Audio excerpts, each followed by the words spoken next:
to join us. My name is Bruce Goldman. I am chair of the Medford Democratic Club. We are the host of and sponsoring tonight's event. For those who may not know, this is the third of a series of 5 speaker forums that we are having about issues of concern for folks in Medford and the surrounding townships. The first was about disinformation in the media. The second was about how to make our communities more pedestrian and bike friendly. Obviously, this is of paramount importance in terms of laying the foundation for more inclusivity in our community and in communities, our surrounding communities. We're looking forward to learning from the experience of leaders in our neighboring townships. The fourth will be around kind of the reemergence around COVID. And the fifth will be about the redevelopment of Tuckerton and Taunton roads here in Medford, which is a big deal. Urge folks to join our group, Medford Democrats group page, because you will see all kinds of good content tracking that which is going on in the township, raising issues, raising questions, fostering discussions. Particularly urge those who are Medford residents to join that. I'm going to turn it over to Brittany Rayner. Brittany is a young leader here in town who is an educator and is a powerful voice here for social justice, an array of common sense issues that we in Medford are learning from. We're also blessed to have her as one of our 3 city council candidates on the Democratic ticket this fall. We're thrilled that she's running. Her colleague and our friend Katura Harris is on the call as well, is another candidate on that ticket. But tonight's about kind of inclusivity, not about partisan politics. I'm going to turn it over to Brittany, and I think all of us in Medford are going to learn from the discussion she's going to lead. I'll let her talk about the format, and I'll let her work with each of our panel members to introduce themselves tonight. We thank them very, very much for their time and effort. So with that, I'm going to turn it over to Brittany Rayner. Thank you. Yeah, I am so excited to have the opportunity to represent and run for candidacy in Medford. I am really excited about this panel. I've thought a lot about the questions and who is involved in it, and I really think that it's going to be a great opportunity to discuss how Medford can make those steps to be more, it says check my mic. A little louder, please. Okay, I'll just talk louder. I don't know if this computer is detecting me very well. Okay.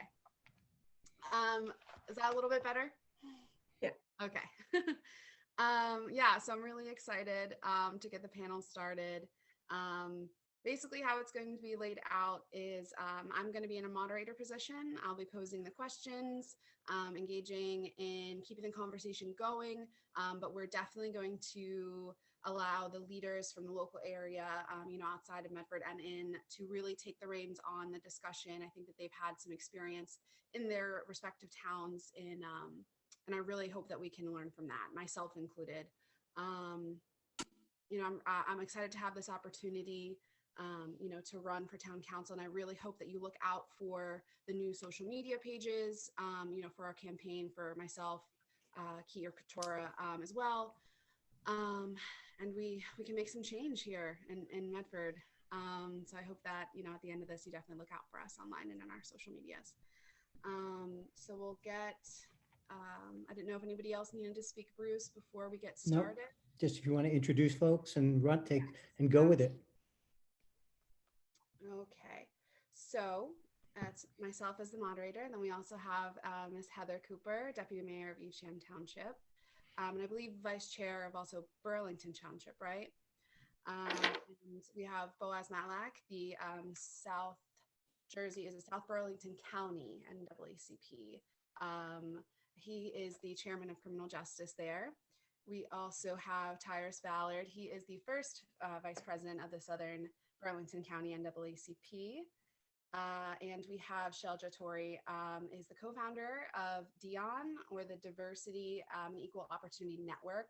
It's a great, I'm going to put in a quick plug for that. It's great. Follow him on Facebook if you don't already.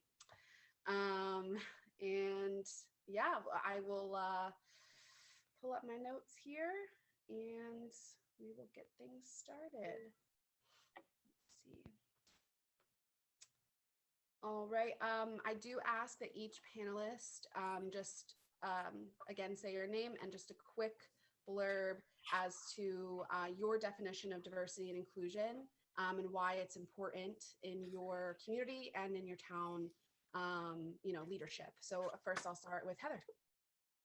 Hi, everyone. Thank you. And Vice Chair of the Burlington County Democrats, just to be clear, not of Burlington Township. So it's okay. It's new to me. It's a new role to me. I've been in less than a year, but I like to think that I am Heather the person, Heather the mom, sister. I have many hats, and I happen to also be the Deputy Mayor for Eastham Township. This is my third year that I'm serving, and no one prepared us for social injustice crisis that mirrors the pandemic, and that has been really challenging. So for me, as I define inclusivity and diversity, I really try to think about what that is, and I think it's a strength. I think it's a strength for a community and an asset once we understand each other's differences and how valuable they could be. And I think that it also enables everybody's voices to be heard, but I think more so that it's the fabric of a community, and it's what bonds communities together. So that's what it means to me. Awesome. Boaz, you can go on next. Hi, my name is Boaz Matlack. Again, I am the Southern Burlington County's Chairman of Criminal Justice. Diversity it can be a lot of things. Diversity can come in forms of gender, race, sexuality, as well as economic, and financial status, immigration, right? Diversity can come in a lot of different forms. And, just to kind of piggyback off of what our friend just said, that it's super, super important, and it's necessary. It's necessary because, strength comes from different ideas. Strength within a community comes from different ideas, different perspectives. And, when a community is lacking those things, what you see is, well, kind of what we have, which is a one-sided, and almost a one-sided representation and a lack of inclusion. And I think there are many ways that we can address this as a community, and I am very excited to talk about that tonight. I'm gonna actually change it up for the next two. A little tweak on the question there. So I'll have Tyrus go next. I want to ask, when's the last time you've experienced diversity in front of your eyes? So if you experienced someone else having the opportunity and being successful because diversity was at play, whether it be sports, a child maybe being involved in something they wouldn't have been, or an opportunity for somebody to move somewhere where they couldn't have been previously, something like that. Well, hello once again. My name is Tyrus Ballard. I'm an activist here in South Jersey. One of my biggest roles being the first vice president and political action chair of the Southern Burlington County branch of NAACP. And just so I'm clear, you want me to give an example of, how diversity is important or how it's played a role? So I changed up the question a little bit. So more of an example that you've seen in your life, where you've seen, a diversity take play. It could just be something small. Okay. I would say, something I'm in currently. I'm in a program called NLC, National Leaders Council. It's a group it's for, progressive leaders in the state. And it is just one of the most diverse group of people you will ever meet. And, what I love about it is that you're bringing people from all different walks of life, all different backgrounds. And, despite our differences, we're able to come together and, learn from each other. And, and we're working on different projects together, okay. So as cliche as it may seem, diversity makes Diversity makes us stronger. And, I think it's just a beautiful thing, that we have like this group right here in New Jersey, that's just, working, that's not just putting our differences aside, but using our differences as a strength to create change in the state. All right, Georgia, I'll ask the same for you.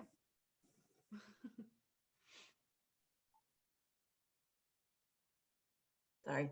Hi, my name is Shelja Turi. I lead, actually, just before I start, I'd like to acknowledge that this forum is being held on the traditional land of the Lenni Lenape people, and I pay my respects to the Native peoples, past, present, and future, and I honour their continuing presence in the homeland and throughout the diaspora.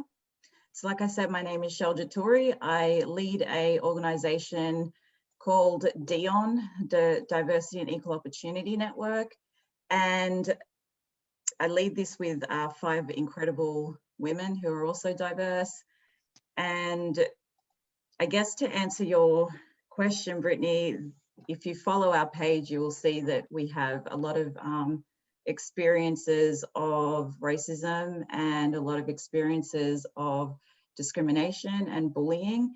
And I think that it's important to celebrate anyone who is put in a position where it's changed history. So for example, our Deputy Mayor, Heather Cooper, is the first biracial Black woman to be on the council for Evesham Township, and that's literally broken our history.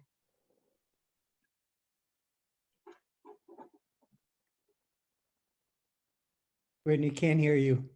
Okay, You're thank muted. you. And you got to speak louder if that's okay. I will yell. All right, I'll start with the first question. Okay, the first question is, in many ways, town leadership and politics creates a wall of protection around its members. We see this in Medford's current leadership. When residents speak up to demand more, be included, or speak for change, they often go unanswered or dismissed. In addition, not one of Medford's elected officials joined or participated in any of our 3 marches for social justice held in Medford and Medford Lakes this past summer. How does unconscious bias and a lack of understanding of diverse cross-cultural lenses impede town council, the mayor, and other leaders while making decisions that directly impact a group of people? Should there be, and go on from there, should there be training? Should there be, what will your answer be to that kind of question?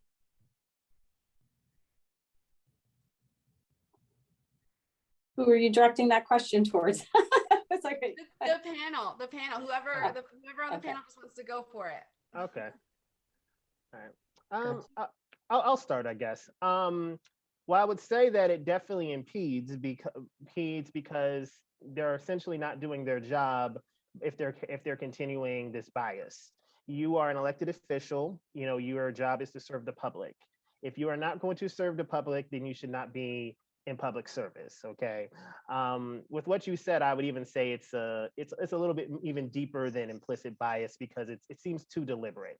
Okay. Mm-hmm. The whole nation had this racial reckoning. We saw it nationally, we saw it statewide, we saw it locally. And in Medford, I know there was particularly a wave of it. Okay, being from Willingboro, I didn't expect to see a march from Medford at all, but this community really stepped up. It had 2 marches in 1 week, had another one towards the end of the summer, and at a plaza, or it was just a protest, which I had the pleasure of speaking at.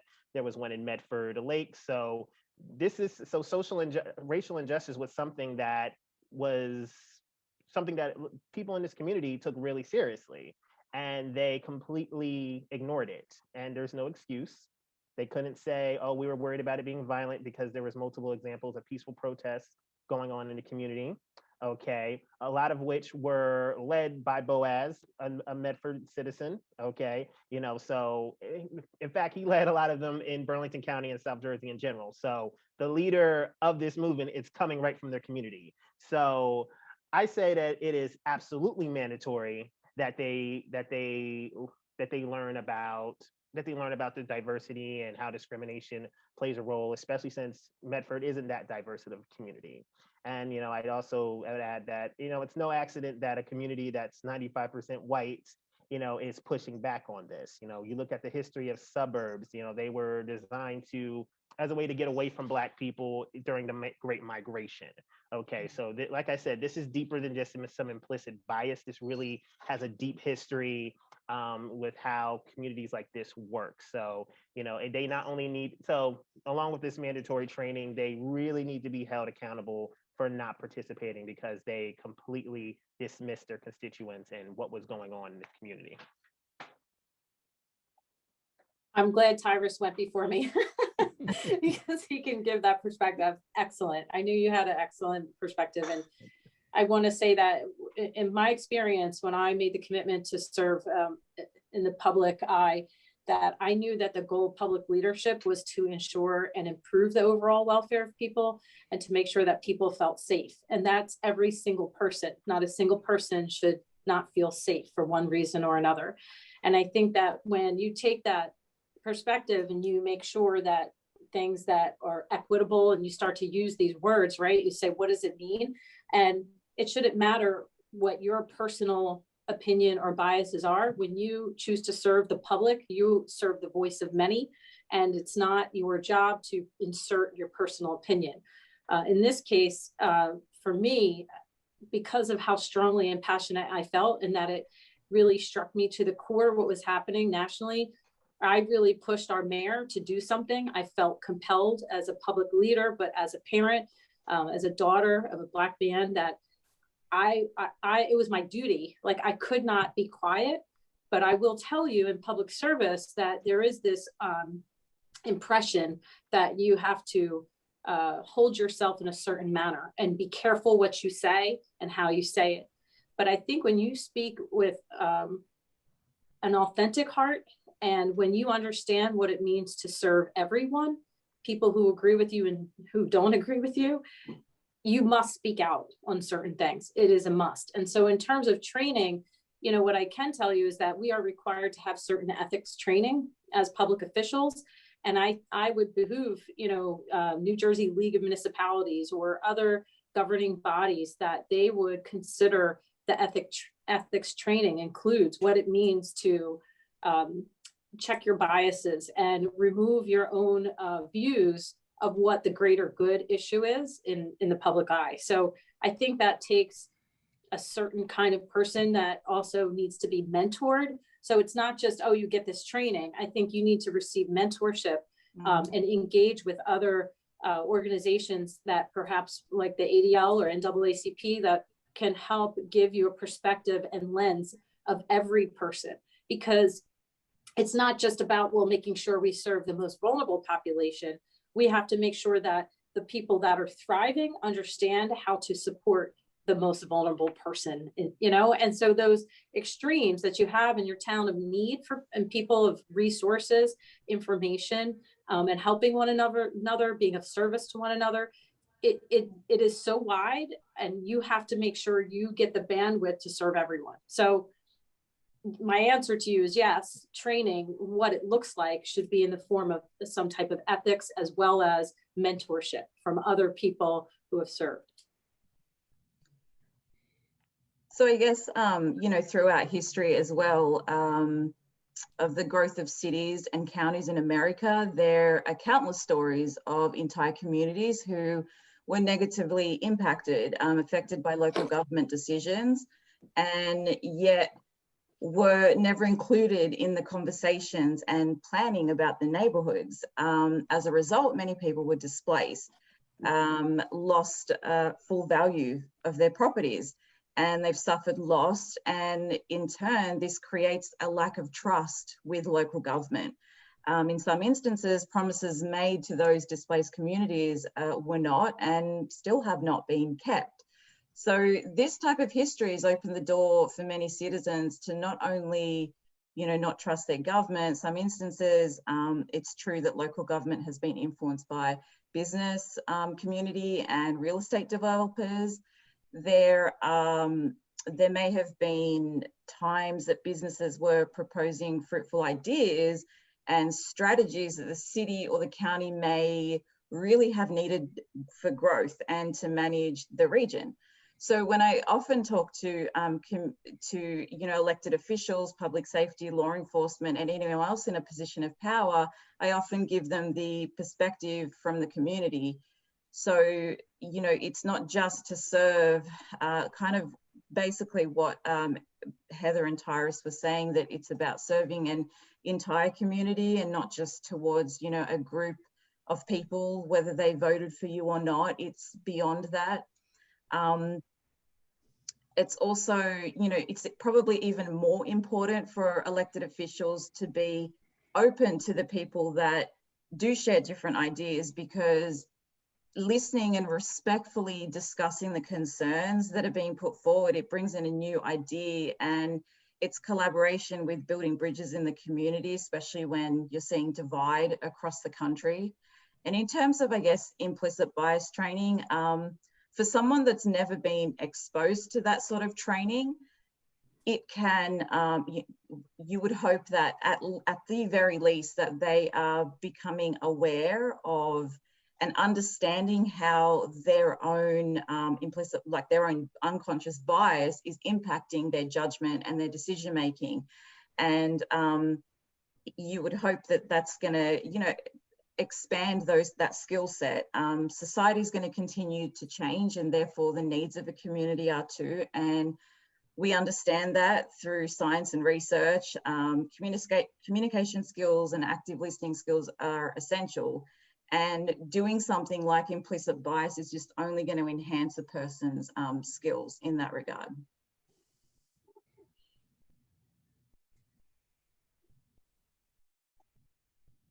I'm ready to go on to the next question. If Boaz wanted to speak, or we could start with him on the next one. All right, we'll go on to question number 2. It looks like I have here in 2016, a Medford school was issued a $65,000 settlement to a Black student who's attempting. I'm sorry, Brittany, if you could talk louder.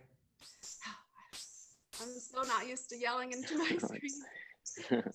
In 2016, a Medford student was issued a $65,000 settlement, a Black student whose attempt to report incidents of racism went unanswered.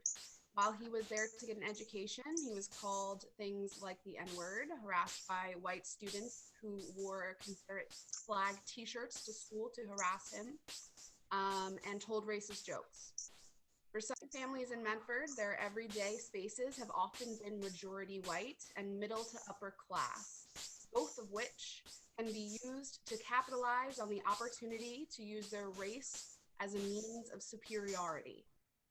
Do you feel is it important to teach tolerance to children? What steps can we take, or what steps have you taken in your community to help ensure that Medford is a welcoming and inclusive community for our children and future generations? So me personally, I went to school in Medford, Haynes Middle School, as well as Shawnee.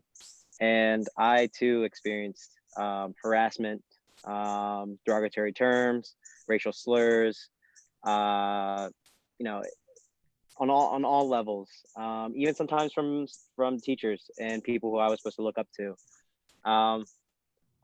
And I think really this is a product of what Medford was designed for, right? I mean, it was founded in 1947, I believe, and but it really wasn't a suburb until a real suburb as we know it now, until around the 1950s, 60s to the 1980s. And that was a product of white flight. That was people who were, afraid of minorities and looking to escape into small, towns where minorities were not welcome. Whether, you were Asian, Jewish, Black, you were not welcome. And that has carried on today. Some of the ways that we can kind of address this, first off, is in leadership, right? So kind of tying into our last question, town council, I know there have been people who have been people of color at least, who have looked to join town council, but we're not supported by people who who likely should have been supporting them. Very qualified people too. And that really sets a standard. I also know for a fact that, one of the best ways to diversify an area is through fiscal diversity, right? So when Medford put up their low-income housing, we saw a rise in diversity, but we saw the bare minimum, and we saw, things that we're still seeing now, which is people kind of rejecting them from their community, right? We don't want these people here. We saw that in the way that the police treated them, right? There was always at least 2 squad cars when at least the Willows at Medford, right off of Route 70 was built. There was always police there. I don't know about all of you, but if I had a police car by my house all the time, I would not feel welcome. Also, there are no sidewalks out of these low-income housing units. So how are you supposed to feel welcome when you can't even travel? So it manifests in so many different ways, and I really do think that the way we ensure that Medford is welcoming and inclusive, it starts from the top, and we need that perspective. But really, we can start now. One is just by putting in sidewalks from our low-income housing communities, because they hold a lot of diversity.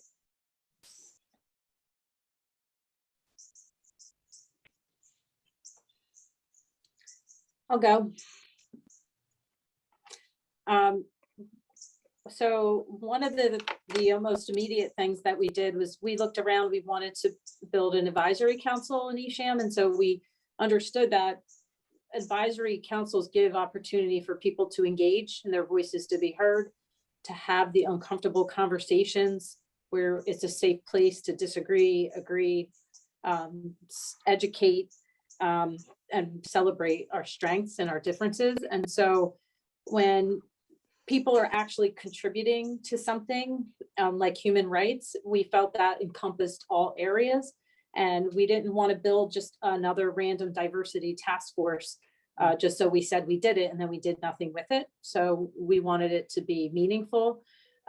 We also did a lot of research to promote and understand what Esham's history is, to tell the whole story about the history of people here. Just as Shelja acknowledged, the land that we were on, and understanding the history that wasn't just a Quaker town, but it actually had a very rich history of underground railroads, land that was given to the Black community and then taken back, and telling even the difficult stories about that. So we understand, when you look back on your past, and our Historic Commission shares this often, you can know where your future is headed, right? So we understand that, but tell the whole story. And so I think Dion kind of was birthed out of like, wait, I don't think that we're telling the whole story. And so their book drive, their education awareness is helping our town. So engaging with organizations like Dion, organizations and activists like Tyrus, Boaz, and others that say, hey, something's not right here in Esham. We hear people talking to us, and while you think everything's okay here, it's actually not. And I think it's as hard as it is to acknowledge, or it might be for some, if you stop and really listen and hear, and like I said, even if one person feels uncomfortable, we have to do something different. That has made a difference to listen and have the uncomfortable conversations. But even if you just listen, you don't have anything to say back, like, yes, we could do better. And I can't even tell you, if you guys have met Marcus Sibley, how many times, yes, Marcus, you're right. Yes, Marcus, this is what we, and I would go to him and say, I don't know what to do as an official. What would you do if you were me? Tell me what would make a difference. And that's important, because they're not telling me to go sound the alarm and fire every police officer. They're saying, look at your data, look at what you have, take a look around your town, what's happening. And that means a lot. And if you're not aware and willing as an official, you'll miss the opportunity to create change. So those are some of the things that we've been doing the last year. And we keep evolving. We have to keep evolving and keep listening, keep telling the stories, keep hearing from people, And when people like Shelja that have ideas, you go, okay, that sounds good. Let's do it. Let's figure it out. It's not that hard as an official to make things happen. You kind of have a little bit of power. So you go, oh, let's give them some space because we have this space here. Let's create some change. Oh, there's a problem with the sidewalks. Let's do some more sidewalks. Do we have some money? Let's find the money. Those aren't hard decisions, but it's about the people that are there that are willing to do it and can get out of their own way to make those things happen for the community. Because then when you start to build that community trust, people feel like they are not just included. I don't like to use inclusive, but then they really feel like they are a part of the fabric of that community. Just going off what Heather said, I think also the question about teaching tolerance, it does foster inclusiveness. It does reduce bias, promotes educational equity, and pro-social modeling is so important because adults are demonstrating acceptable positive behavior which influences children and youth who are watching, and increasing their ability to voluntarily act in a positive, accepting, helpful and cooperative manner. So this has been associated with many factors of well-being, and the development of pro-social behavior is complex as children and adolescents because they have to balance their own needs and interests and development of social bonds. So being able to accept another person's, another's difference that can have positive effects on their well-being. Being tolerant also removes a person's self-imposed barriers and allows them to think more broadly, and ultimately enjoy inner peace. And that in turn then creates an overall happiness in the community, especially in a less diverse community like Medford. This exposure to others' lived experiences is so important. Like Boaz was sharing, but some of the things that he's gone through through his school historically. I think also, for example, we've got Shawnee High School. They have the last school year there was a 12.4% BIPOC and Asian American Pacific Islanders student representation at that school. And that actually went up this school year to 13.8% of non-white students. We can expand curriculum to not just meet the New Jersey requirements on Amistad and the LGBTQ and differently abled kids, and just having that conversation about racism, but actually excel in these curriculums and go beyond the minimum. So it's kind of like the same thing when it comes to elected officials going back to the council. It all goes hand in hand. It all works together because the children and youth are seeing these things.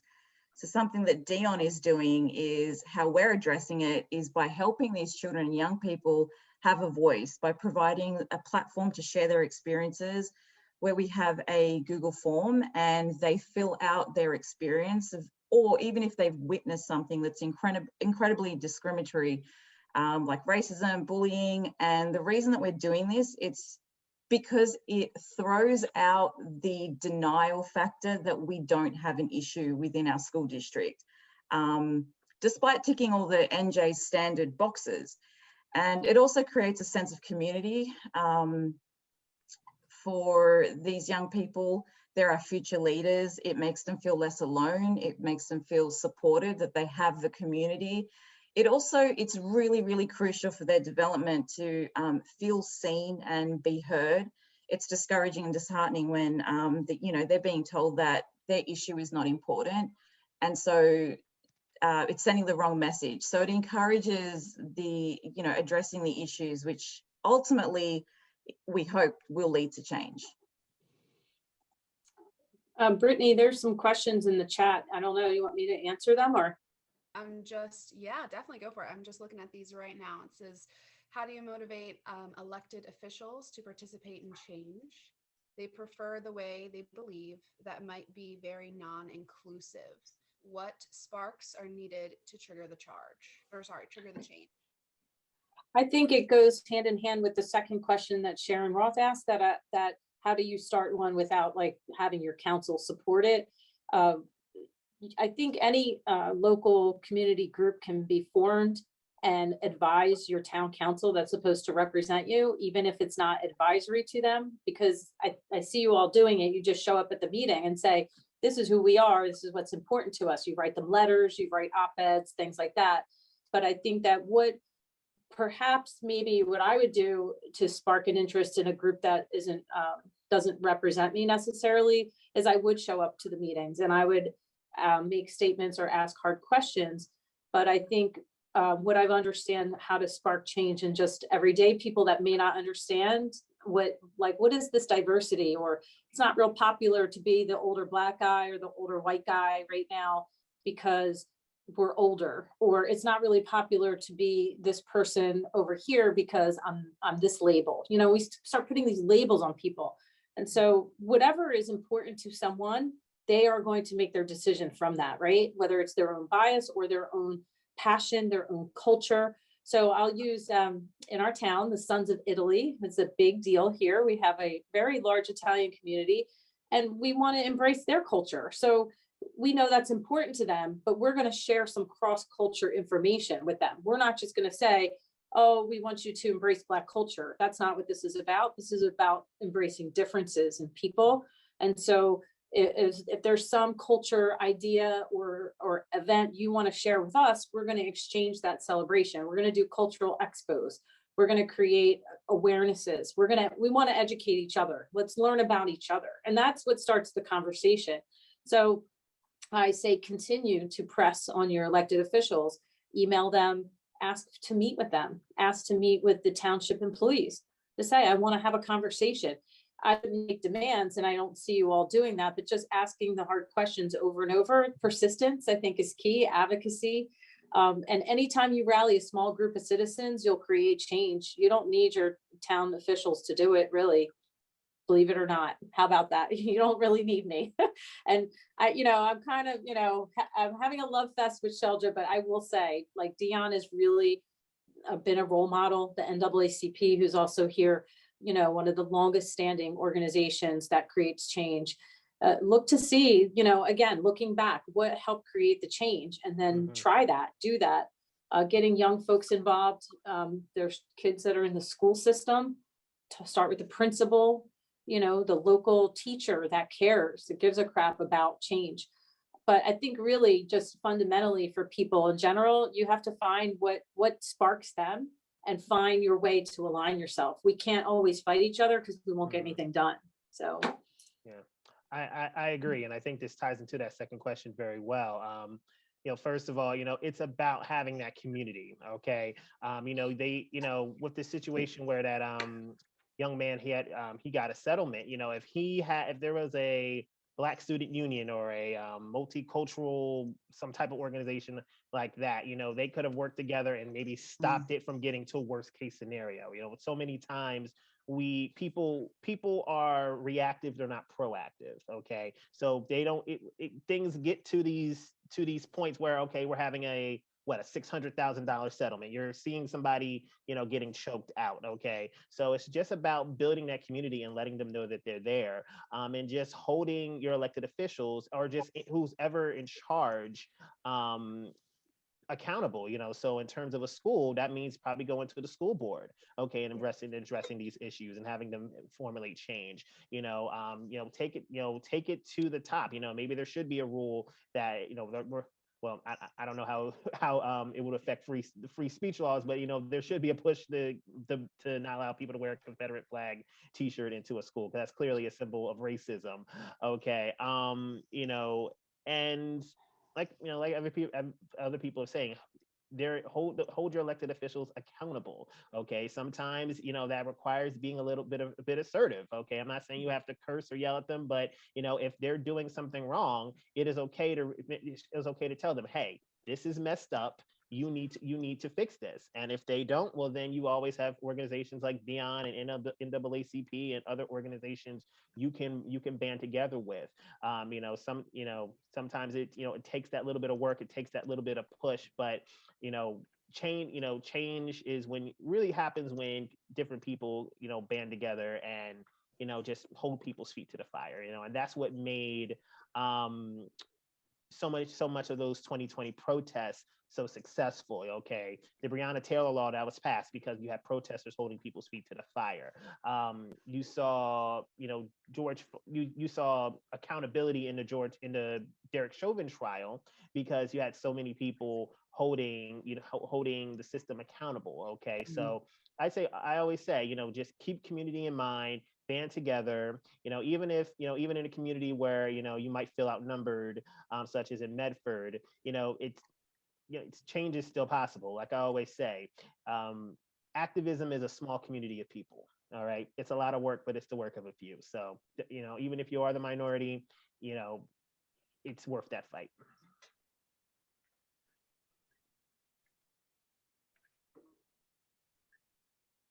Brittany, I think you're on. For those of you unaware, there is a current debate on the use of pride flags on township property. Medford Pride on Main, a local nonprofit organization, requested to place small flags along Main Street for the month of June, celebrating Pride Month. The request was made directly to leadership but received a resounding no. Just last summer, local businesses who placed pride flags on their private property were vandalized when a Medford man tore down their pride flags in the middle of the night. How does framing the LGBTQIA+ community as an organization rather than a protected class of people help those who make impactful decisions further marginalize the community in heteronormative spaces? Go ahead, Boaz. Everybody hear That you? is, yeah. I mean, the way that you label these, people in our community and try to form them into some sort of like separate society or group or entity is just so absurd. It's even more absurd that there's a resounding no for putting up pride flags. That is, but unfortunately, it's not surprising. And that's what I'm not happy to say. I'm not surprised that it got a resounding no from the leadership, our political leadership in Medford. I work, luckily I go to a camp, the place where I work right now, where we are extremely diverse in when it comes to, LGBTQ plus community. And so I work with the people, and I know it means a lot to be able to be prideful and to show your pride. And it would mean so much, and it would totally make the community come together if those pride flags were allowed to be put out, because that's a win.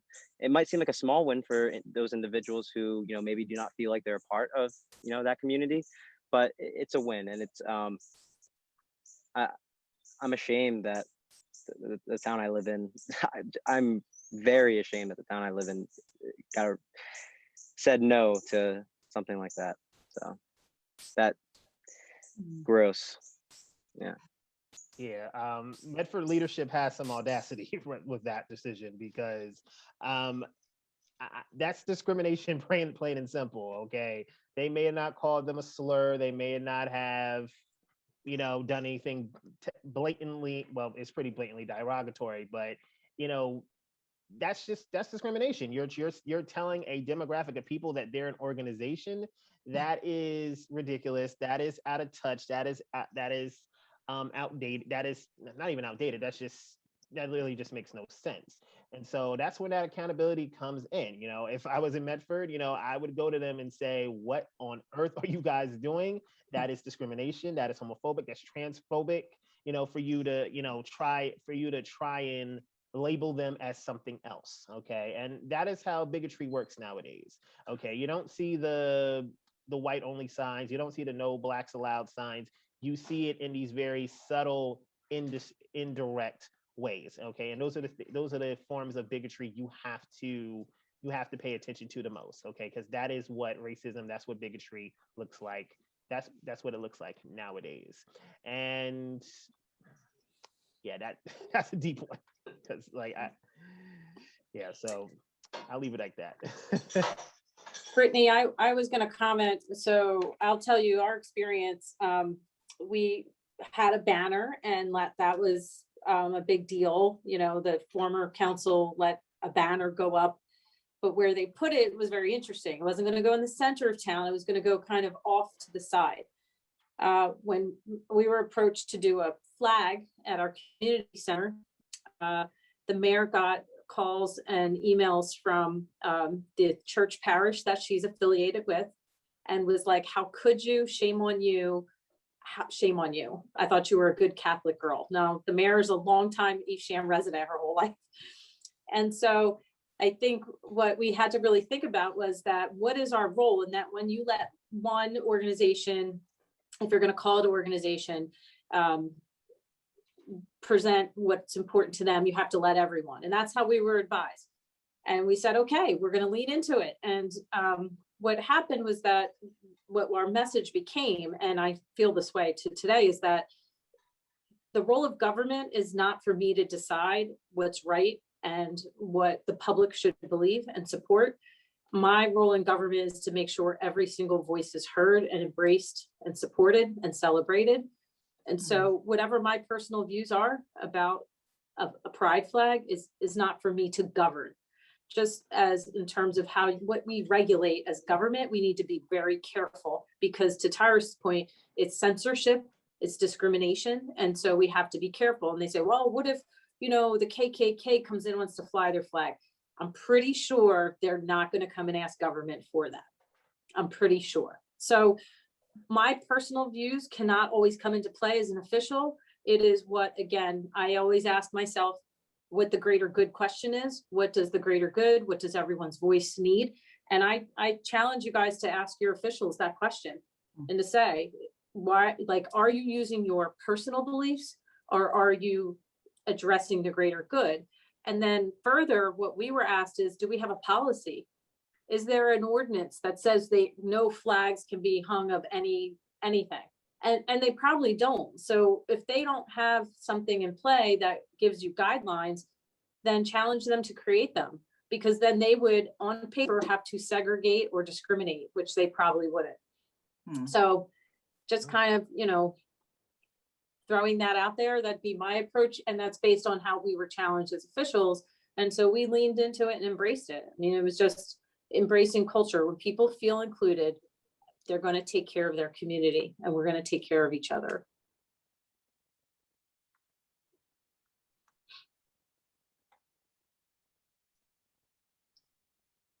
Is inclusion a distraction from social justice, whose central theme is an economic one?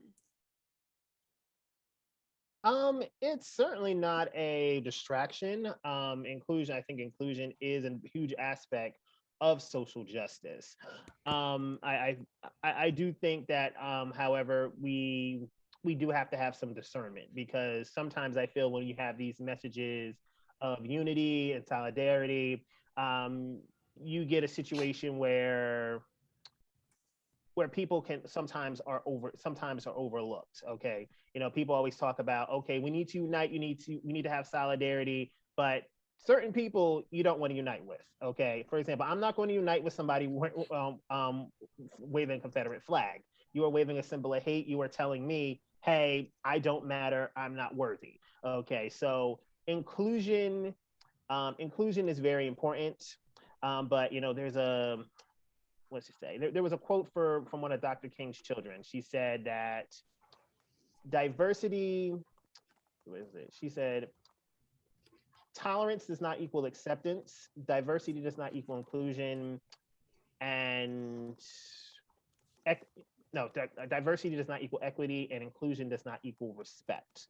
Okay, so I think it's very important when we're talking about things like inclusion and diversity that we understand the different terms that go into it and the differences between them, because sometimes these things can be treated in a very blanketed way, and that just leads to things being done that are just to show face. Okay, there's been a lot of different things in the past year that have popped up in the name of diversity and inclusion, from task force to different departments in different jobs, but they're not. But within a lot of them, there's all these stories about how the leadership is not able to effectively make change because the powers that be don't really want them to make change. They're just putting that committee, that task force there just to seem like they really care. So once again, inclusion is important, but just make sure you understand all the aspects of inclusion.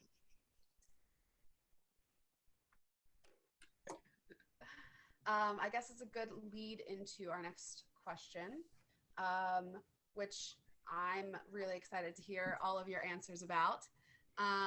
Question number 4 is that there's been a history of Medford and other predominantly white towns using their state funds to place affordable housing developments in other municipalities, often creating an oversaturation in some neighborhoods while simultaneously keeping towns like Medford of a certain class. Now that the loophole has been closed, the Medford Planning Board has approved affordable housing in multiple locations in Medford, including the Flying W, which was a controversial announcement that sparked a lot of attention online in the community forums. If you look at the current options for affordable housing in Medford, 5 out of the 7 are age restricted. It means they're 55 plus or 62 plus. And the remaining 2 that offer family style housing are located in what I would call housing islands, unwalkable to any businesses and disconnected from town, often provided one way in, which is also the one way out. And even with the new development at the Flying W location, there will be 290 age restricted units and 90 family style units in the middle of farmland, again, disconnected from businesses and schools. Would you consider this a modern form of redlining or a way that town officials can systematically keep affordable housing at bay due to their own preconceived ideas as to what kind of people utilize affordable housing?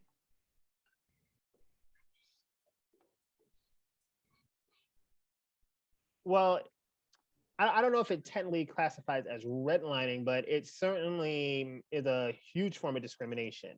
Like I was saying before, racism now, bigotry now is very indirect. Okay, so they don't blatantly have any no black allowed signs, but they are doing things that are systemically and strategically keeping minorities away from the greater community, and that's been the tactic of suburbs for so long. It's been, like I've said before, and other people have mentioned, this community was built as a way to get away from Black people.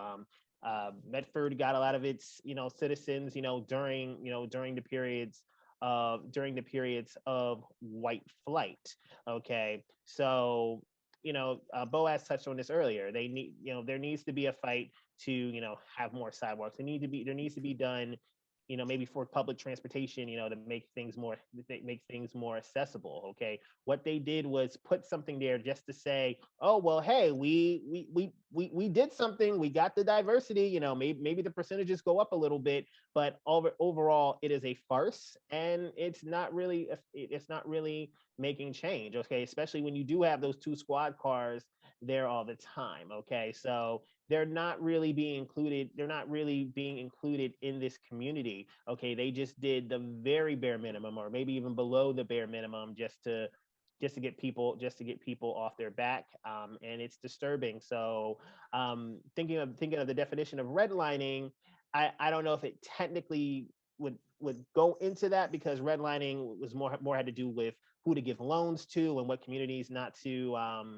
support in buying housing. But it certainly, just as we've seen in the past, it definitely pushes a certain demographic into one area and then keeps them away from the resources and benefits of that community.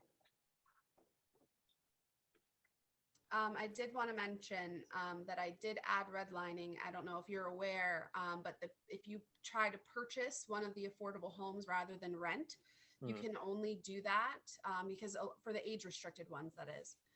You can only do that if you have cash or you have a very high credit score, because the government does not give out loans to age restricted units because it's technically it's discriminating against people who are under that age. So that also provides people of a certain economic class who could only be available to purchase those homes. Not a lot of them are for rent, but that's why, you know, redlining was included in that. So it's another layer that most people don't, you know, recognize when they see that, that is, you know, but I continue, go on. So I guess, you know, we seem to have this predisposition to thinking that affordable housing attracts like the wrong element.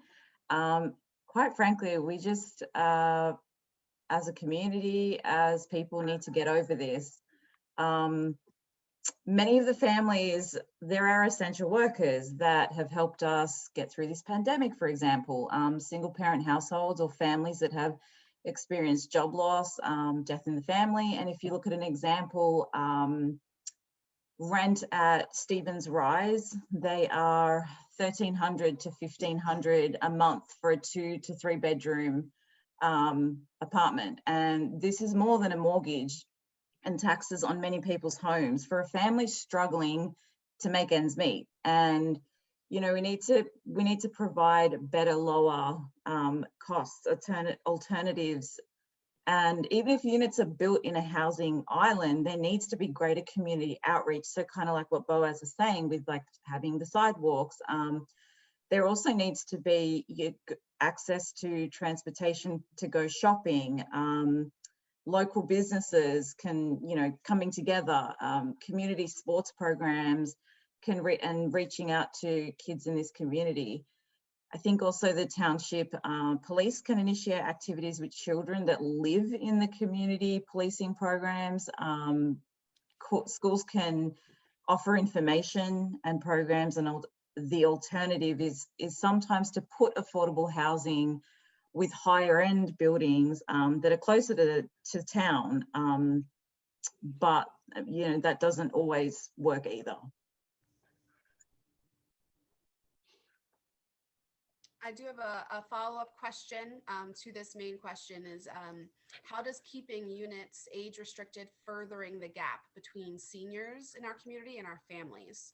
When you have a high concentration of seniors and a low concentration of families, we may miss out on the opportunities for those people to have experiences between, you know, cross-generational.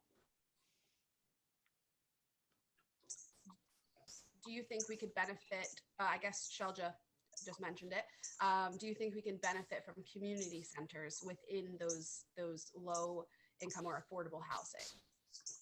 Yeah, absolutely. I think community centers are a great way to bring people together from those areas, from not just affordable housing units, but just the community in general. It's a place where they can access information, they can access services, they can access whatever that they, you know, may need. And there's always benefits in having community centers available to amongst any community, really.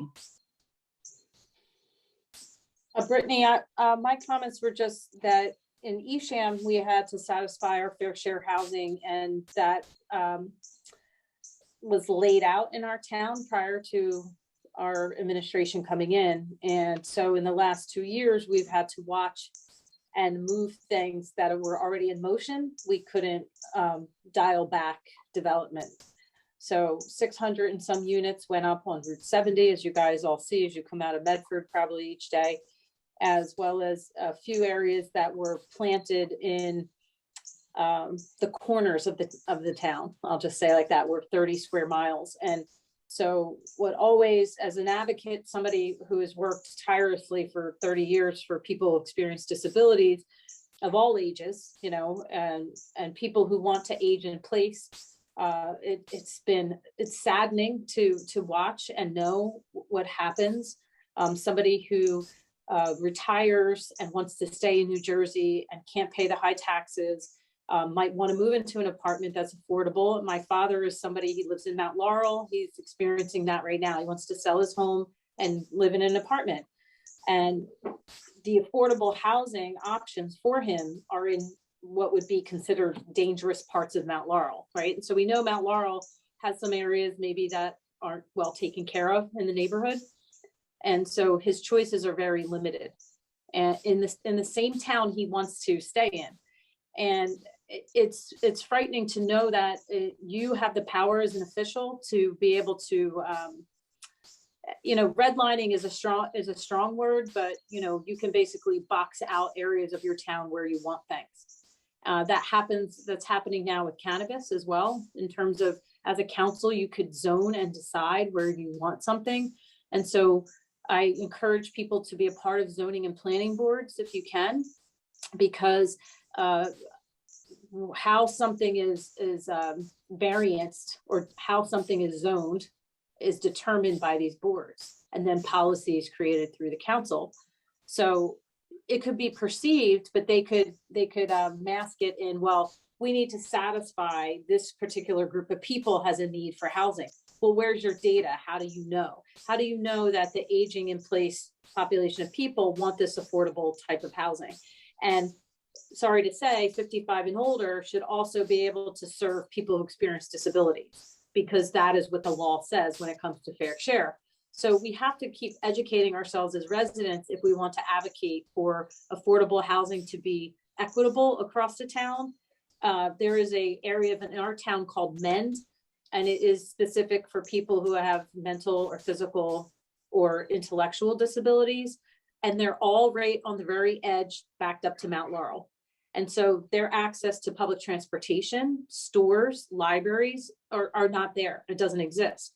And those are the hard questions that my advocacy has taught me through the years in my field and my profession, to say, I think you're missing something. Why is it that way? Why aren't we taking affordable housing and filtering it through our towns? Why aren't we working with Habitat for Humanity and turning foreclosed homes into an affordable house for someone to live in a town like Evesham, so they can have access to the schools? So those are the things and ways you can think about. But then, be careful if you drop a Habitat for Humanity into your home, because they'll say, we don't want those people in our neighborhood backed up to my house. I pay more taxes than them. And you all may experience that in Medford. You may, kind of have raise your eyebrow yourself and go, what does that mean?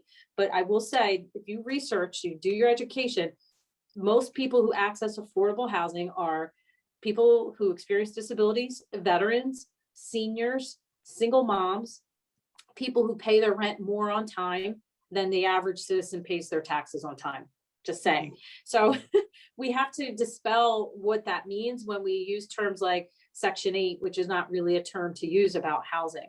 When we say affordable, what does that mean? Affordable means for the average person to be able to access fair and safe housing. So when you understand what that means, what is fair share? Each town has to have their fair share, because they used to sell their affordable housing to other towns. So when you understand and know what the Mount Laurel Doctrine did for the rights of every citizen, including us where we live, and have the comfort and security, it changes your lens. And then you could talk to your neighbor about it and dispel the myths of a group home being in your town, or a youth group home being in your town. It brings a different light to it. So, and it's something I'm passionate about. So I start to get excited. I'm like, wait a minute, hold on, let's have the right conversation. But it's just that education we have to share with our neighbors, our friends, and educate ourselves too. Thank you, Kelly. I'm with you too. Kelly. Got some questions coming in. Let's see. Is the township's use of age-restricted housing to avoid school-aged children a form of discrimination? I have heard word that is some of the reasoning as to why there are so many age-restricted units, is not to overcrowd schools. Is that considered a form of discrimination?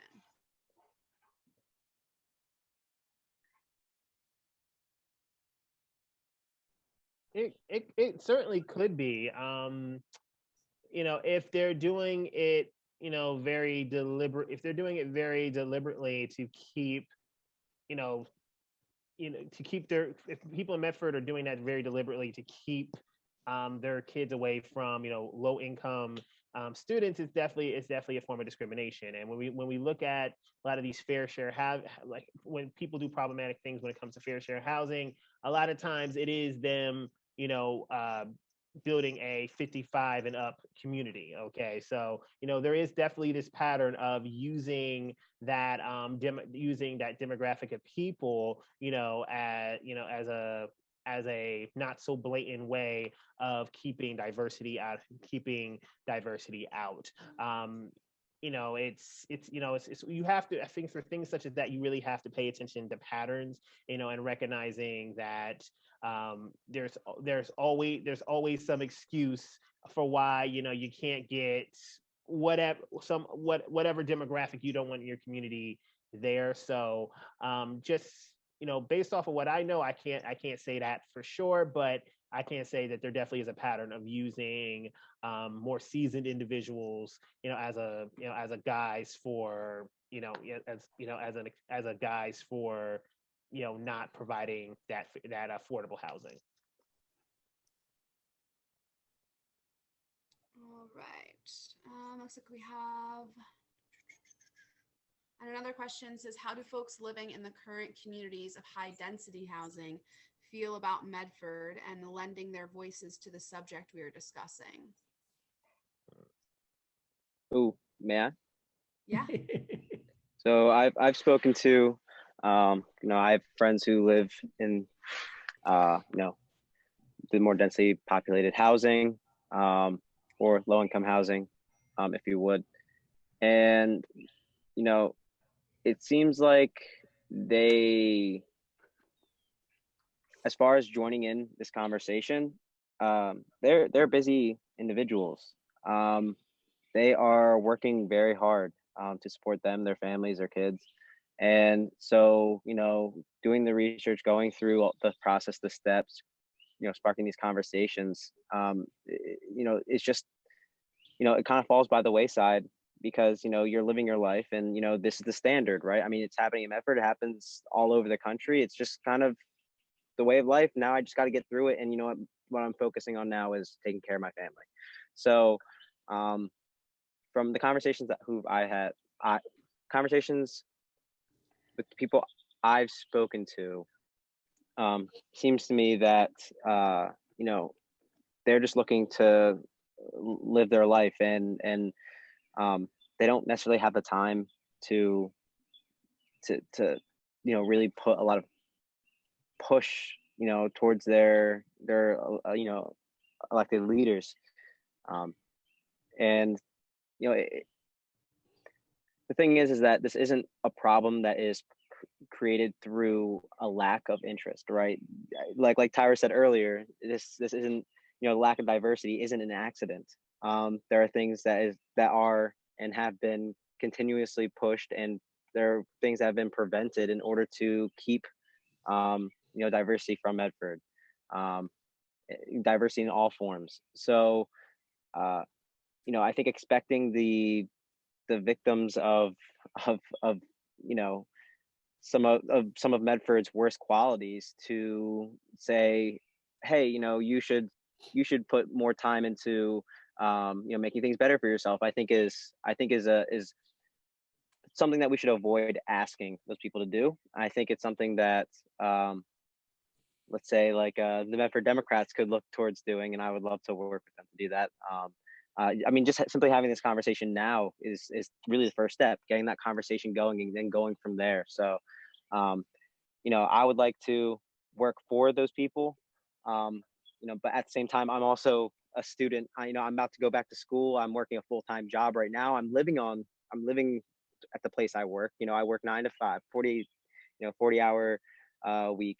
So I'll put my time in, but again, asking the people who have been victims of Medford and America's worst qualities to fix them is I don't know if that's necessarily fair to ask, but I'll do my best personally. Really good point, Boaz. Like the saying goes, racism isn't really a job for Black people to fix. It's a job for white people to recognize and change within their communities. Okay. I know I butchered that saying a little bit, but I got the point across. you know, we have to be very, you know, when it comes to dealing with discrimination, for a lot of Black people, a lot of minorities, they know they're going to experience it to some degree, no matter where they go. You know, so, you know, coming to Medford, you know, it would be, you know, be a little bit concerning for some people, but, you know, I think like Boaz said, they're just trying to survive. They're trying to help their family. So I think a lot of them are just going to go wherever they think is best for them. Okay, so some of them they might avoid Medford and say, you know what, I might be better off right here. You know, it might be more densely populated, but you know, I'm avoiding the toxicity in that town. Others might say, you know what, I can see an opportunity here. I might run the risk of dealing with certain issues, but you know, it might be just a better location for them. They might see better public schooling opportunities for themselves. So, you know, I think it really depends on the person. I think it's just our jobs as people who care, you know, to, you know, just make sure that things are equal and that, you know, we have conversations to just, you know, see what way we can help and just be a community to one another. All right, looks like we have another question here. As a parent of an elementary school child, the discrimination reports from children at the high school level is a huge concern. How do I make the next generation more inclusive when the parents may not be supportive of that diversity?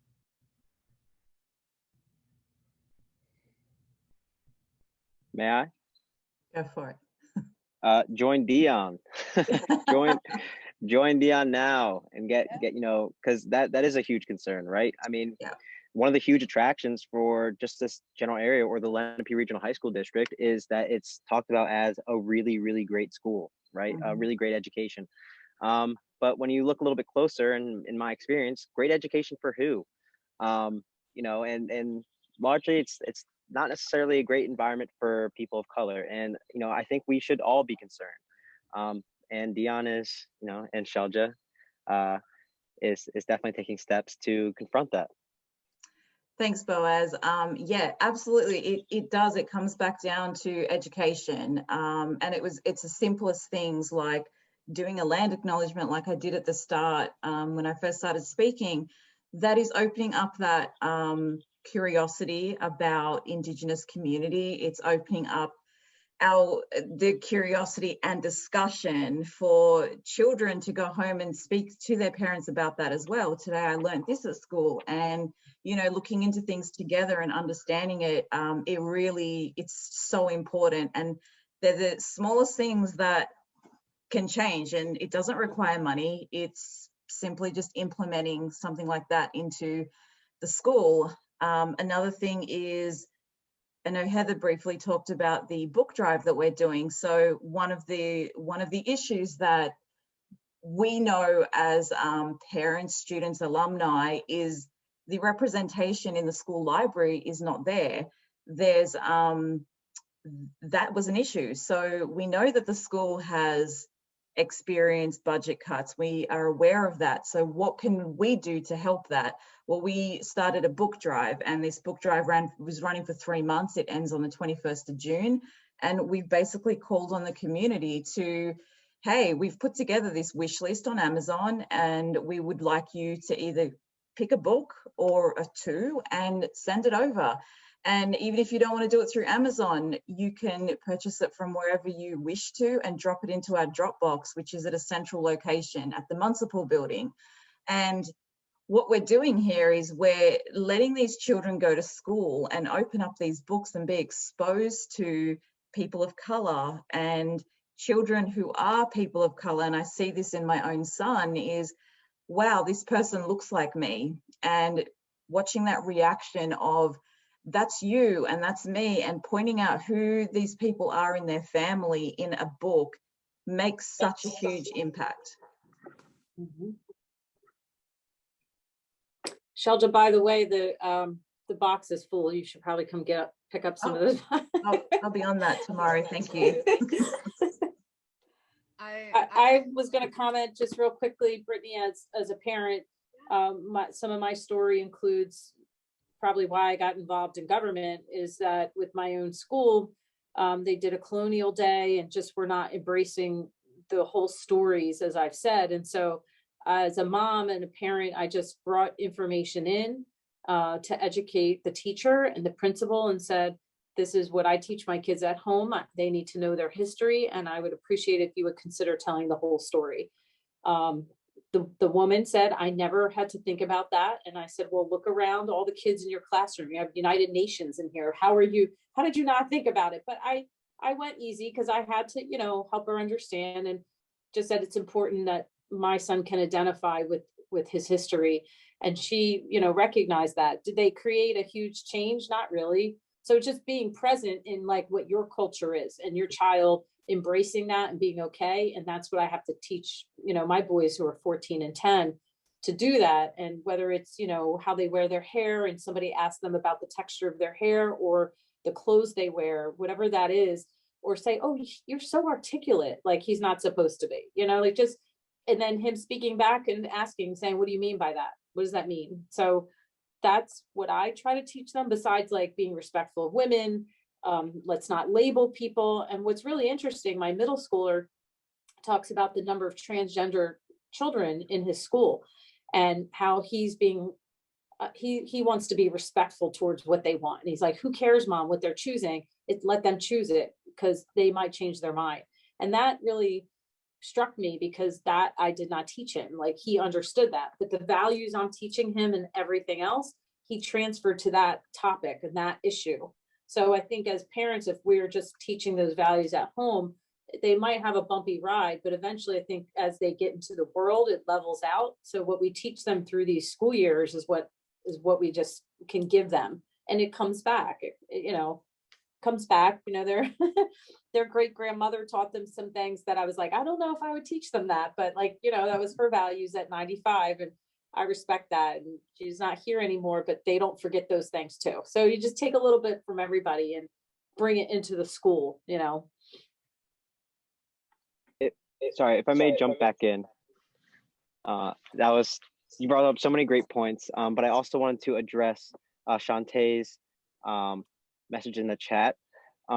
So yeah, I mean, kind of going up against the school district and maybe, coming out and saying things, loudly to your community can kind of make you a target, especially, in Medford. There are ways, of course, again, to address the sort of bias and the sort of racism and just general discrimination that you're going to, if you are a person of diversity, that you are going to experience at Shawnee. There are some ways, and joining Dion doesn't necessarily have to be super public either. Yeah. I would like to say though that being outspoken in high school definitely had me alienated, and I definitely was not, liked particularly much in high school, and it made things very, very difficult, very challenging, socially. That's on top of my just social awkwardness and, through whatever other reasons, so that wasn't great. But yeah, it's definitely something that you should be concerned about. And, just looking up, trying to push the Shawnee to have teachers of color, or at least an advocate within the school, a person of color who people can go to, students can go to. I mean, that would have been huge. I didn't grow up with I didn't grow up around people who looked like me. I didn't have a role model that looked like I did, and that really wasn't great. When in class people asked, the question was, who's your role model? I wasn't able to give an answer because, I grew up, in a white family, and I grew up in a white town, and although I saw myself in different ways and people, maybe I never really fully saw myself, and that was very tough in Shawnee, and that's on top of the way that the kids treated me. So there's a lot of things to do, but I understand the concern about not wanting to put yourself out there because, again, at the end of the day, we're just trying to take care of our friends, our families, our children, um, and just trying to make it. So, but joining Dion doesn't necessarily have to be public. Yeah, definitely. We don't expect, a certain group or a certain type of person to join us. The reason that Dion exists is because there was clearly an issue that I had identified, and I wanted to be part of helping address that.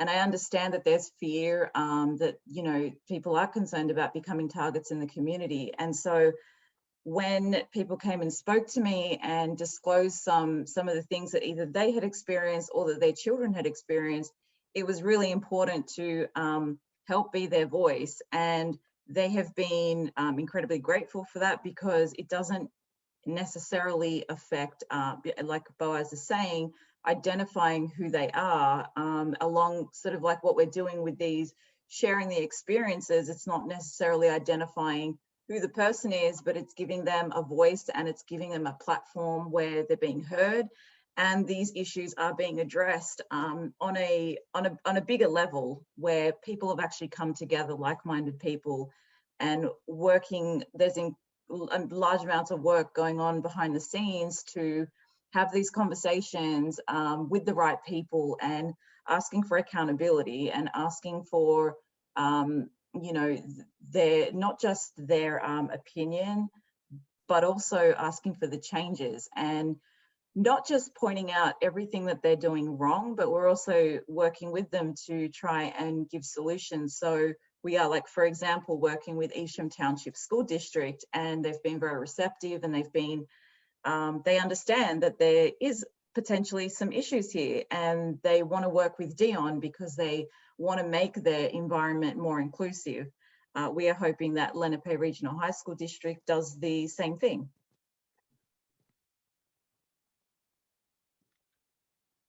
Those are the questions I had prepared for tonight. If anybody has any additional, definitely let me know. If not, then Bruce, I didn't know if you had any closing thoughts for us. I do. Real briefly, everybody. We as Dems and our leadership team, what we have viewed our role increasingly as being aggressive. If we see something, say something and do something. And the one thing particularly we can do is when we see friends and neighbors being treated in ways that we wouldn't want to be treated ourselves, we're going to be there to support them. We want them to know that they're heard, that they're valued, that they're loved, and that we're going to create a culture of support where we rally around people in our community who may not be treated the way we want to be treated. And that's not to kind of force them to become targets. That's not to necessarily force them into spotlight that they might not want to be. We want them to choose how they want to be supported and how they want to engage, and if they want our community to partner with so many of the vital other community organizations here to take more formal action. Whether it means if a community, if a family is feeling uncomfortable, and it means kind of we're going to their homes, knocking on their doors to let them know that we're comfortable, that we're there for them, whatever they need. If it takes having a vigil in front of friends and neighbors' homes who haven't been treated, if they're comfortable with that, we're going to do that. What I love about tonight is that should we go and make it happen and gain control of council in the fall, you're seeing the folks who are going to be on council, who are going to be the leaders in our community. Clearly Brittany, clearly Key, clearly Boaz. You're seeing the next generation of leadership in Medford that we expect to be at the table, making these decisions, forging these partnerships, and making it happen. I think we were very conscious that, frankly, we didn't want 3 white men on the Democratic ticket. My time has passed, all right? And we are thrilled that we've had young people kind of step up. So there is a clear line and a clear opportunity for us to effectuate many of the things we were all discussing together tonight to have in 6 months, 8 months, be in a position to kind of translate them into policy in Medford. And that's what kind of tonight is part of a continuing discussion that we're having, that we're pushing on our community. It's being led by the people who are experiencing it on a day-to-day level in ways that I'm not. You're not going to see the Democratic Party necessarily go to council and say, we want to create the kind of task force, et cetera, because we don't want it to come from Medford Democrats. We want it to come from people in the community who are directly, impacted day to day by the stresses of lives through circumstances that that they're not to blame for, that is just a function of life, unfortunately, today in America. So that was the purpose behind tonight. That's the purpose behind kind of our lifting up of new champions for here in Medford. And, the conversation is going to continue, but the conversation is not just going to continue with the 40 some odd folks who participate tonight. The conversation is going to continue loudly and publicly here in Medford going forward. And I urge each of you to find a way to join us in that. And to look for opportunities to participate and to text and email each other to keep this going. So thank you everybody for tonight. Thank you to Brittany for playing the role of our moderator. Thank you to all our panel members for your time and your deeply, deeply meaningful thoughts. And Boaz is somebody who has kind of watched you since you're a little kid. I can't tell you how proud and how much joy I get out of listening to you every time I see you. So thank you all very much. And everybody have a good night. Thank Night, you. everyone. Thank you. Yeah. Thank you. Good night, everyone. Thank you for Good tuning night. in. Good night. See you Night. guys. Thank you. Thank you. That was really good.